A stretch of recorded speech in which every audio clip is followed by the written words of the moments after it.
अस्सलाम वालेकुम। आज हाज़िर हैं हम एक नए दिन के साथ। सुबह के बज रहे हैं 12 और घर का हाल ये हो रहा है। ये जो हमारे छोटे से शहज़ादे साहब हैं, उन्होंने जो है सुबह उठते ही साथ पूरे घर को तहस नहस किया हुआ है। और ये देखें, ये मेरे वॉशिंग मशीन के स्पिनर का जो है कोई पार्ट है और ये इसका जो है टॉय बन चुका है। अच्छा, बेल हुई है गेट पे, देखते हैं कौन है। तो ये जो है मैंने ऑर्डर किया था ट्राइपॉड, वो बिल आखिर पहुँच गया है तकरीबन 2 हफ़्ते बाद। और चेक करते हैं कि क्वालिटी वाइज कैसी है और किस तरह का है। चेक करते हैं, खोल के देखते हैं। जब आपने 2 हाथ से काम करना हो और वीडियो भी बनानी हो तो देखिए इतनी मुश्किल होती है। इसी वजह से मैंने ये चीज़ ऑर्डर की है कि जब मेरे हाथ फ्री ना हो तो कम से कम कोई है तो नहीं जो कैमरा पकड़ सके, तो ये ट्राइपॉड ही अब काम आएगा। तो इससे फिर हम वीडियोज़ वगैरह बनाकर चेक करेंगे।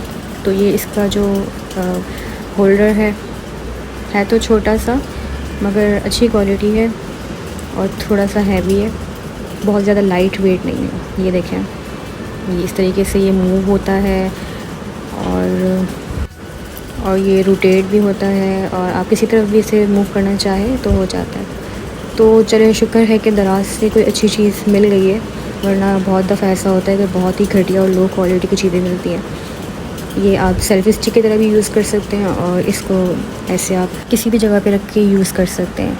अच्छा जी, तो मैंने आज केक बनाया, टी केक बनाया। केक की बहुत सारी किस्में होती हैं जो कि पता नहीं था कभी, बस खाते ही रहे सारी ज़िंदगी, लेकिन कभी ये जानने की कोशिश नहीं की कि आखिर हम कौन सा केक खा रहे हैं। मतलब सिर्फ हमें खाने से ही था। अच्छा, ये बहुत इजी सी रेसिपी थी टी केक की। आप नाश्ते में लें या शाम की चाय के साथ। इसमें 3 अंडे हैं, बाकी जो भी चीज़ें हैं वो बहुत बेसिक सी हैं, मैं स्क्रीन पे मेंशन कर दूँगी। अच्छा, तो मुझे भी नहीं पता था कि कौन कौन से केक होते हैं। मैंने अभी कुछ टिप्स और ट्रिक्स हैं। एक ग्रुप है मौसफ़ पायशा, ऐसा कुछ नाम है उनका ग्रुप है फेसबुक पर। तो वहाँ जब मैं ऐड हुई तो मुझे पता चला अच्छा केक की भी बहुत सारी क्वालिटीज़ हैं और बहुत सारे तरीके हैं जिन तरीक़ों से आप केक बना सकते हैं। चाहे टी केक हो, स्पंज केक हो या मॉइस्ट केक हो, बहुत सारे केक थे जो लोग बनाते हैं और पोस्ट वगैरह करते। तो मैं भी उस ग्रुप में इसलिए ऐड हुई क्योंकि मैं भी बिल्कुल ज़ीरो से मैंने स्टार्ट किया। मुझे भी केक बनाना नहीं आता था, तो बस ये मेरा 3rd ट्राई है। और उस ग्रुप में ऐड होने के बाद मुझे बहुत फ़ायदा हुआ है, बहुत सारी चीज़ों के बारे में पता चला है जो मुझे नहीं पता था। यूँ समझ लें कि आपको फ्री में क्लासेस मिल जाती हैं, आप जाकर पैसे देकर सीखते हैं और वो एक फ्री ग्रुप है जो अनपेड है। तो बस ये चीज़ें थी, मैदा, एसेंस, बेकिंग पाउडर, अंडा और ऑयल। बस ये चीज़ें डाल के मैंने जो है केक का बैटर तैयार किया था और फिर इसे हमने मोल्ड में डाल के तकरीबन 25 से 30 मिनट के लिए मैंने इसे बेक किया था। केक जब ख़राब होता है तो उसकी बहुत सारी वजूहात होती हैं। उनमें से एक ये कि आप फ्रिज से चीज़ें निकालते हैं, अंडा हो, कोई भी चीज़ हो, ठंडी होती है तो उसका टेम्परेचर जो है केक बेक करने के लिए बिल्कुल भी मुनासिब नहीं होता, उससे केक ख़राब हो जाता है। तो चीज़ों का टेम्परेचर जो है रूम टेम्परेचर होना चाहिए, फिर जो है चीज़ अच्छी बनती है। इसे मैंने कवर किया था चारों तरफ से कपड़े से, क्योंकि अगर कहीं से भी थोड़ा सा लूज़ हो और उसकी हीट बाहर आ रही हो तो फिर वो ये होता है कि केक बैठ जाता है और जो है राइस भी ठीक नहीं होता। तो ये बेक होने के बाद जो है अच्छी शक्ल आ गई थी उसकी, ऊपर से ज़्यादा कलर नहीं आया।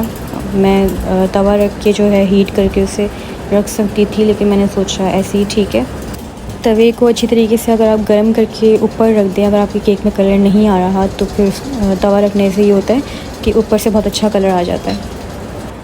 अब कट करके देखते हैं, ये देखें, ये इसकी सॉफ्टनेस। बाकी जो केक के सेंटर का पार्ट है वो शायद नाराज़ हो गया था तो बैठ गया। ये देखें, तो जिसके लिए बनाया उसे टेस्ट करवाते हैं। इसे जो है केक्स वगैरह अच्छे लगते हैं, शौक़ से खा लेता है। तो मैंने सोचा इसके लिए बना लो और नाश्ते में भी आसानी हो जाती है कि इसे क्या खिलाऊं, उसकी टेंशन होती है। तो ऐसी चीज़ों से भी अच्छे से नाश्ता कर लेता है। कचरे वाले भाई आए थे, वो कचरा ले गए हैं और शाम हो गई है। मौसम देखिए अच्छा हो रहा है, गर्मियाँ शुरू हो गई है और हमारे स्टोर में जो है कबूतरों ने कब्ज़ा किया हुआ है। अंडे भी दिए हुए हैं, कुछ अंडे नीचे फेंके हुए हैं। अब इसकी सफाई भी करनी है और कबूतरों को भगाना भी है, समझ नहीं आ रहा कैसे करें। अच्छा, तो मैं बैठी हुई थी, रात में मेरी नज़र पड़ी गैलरी पर, तो मैंने देखा कि ये कोई जलती हुई चीज़ें हैं जो आसमान में हैं और जल रही हैं। आतिशबाज़ी भी नहीं है। अब समझ में नहीं आ रहा था कि आखिर चीज़ क्या है, तो मैंने वीडियो बना ली। और अगर आप में से किसी को पता हो तो कमेंट में बताएं कि क्या चीज़ है, आपने कभी पहले देखी है, क्योंकि मुझे बिल्कुल भी आइडिया नहीं है कि किस तरह की चीज़ है, मैंने फ़र्स्ट टाइम देखी है। थोड़ी देर बाद ये गायब हो गया था और जो धुआं है वो भी बिल्कुल ख़त्म हो चुका था, लग ही नहीं रहा था कि कोई चीज़ थी। और ये देखिए एक और नई एक्टिविटी का इजाफा हो गया है कि ये जो है बाहर जाकर बैठ जाता है सीढ़ियों पर और घर के अंदर नहीं आता। आप कितना भी बुला लो, लालच दे दो किसी भी चीज़ का, लेकिन इन्हें बाहर ही बैठना है। इसके बाबा जैसे ऑफिस से घर आते हैं, ये मुझे बिल्कुल ही नहीं पहचानता। मैं कितना भी बुलाऊं मेरे पास आओ, ये ना आता है ना मेरी बात सुनता है। अब ये देखें बैठा हुआ। तो बस आज का व्लॉग यहीं तक था। अब हम आएंगे नेक्स्ट व्लॉग के साथ, तब तक के लिए अल्लाह हाफ़िज़।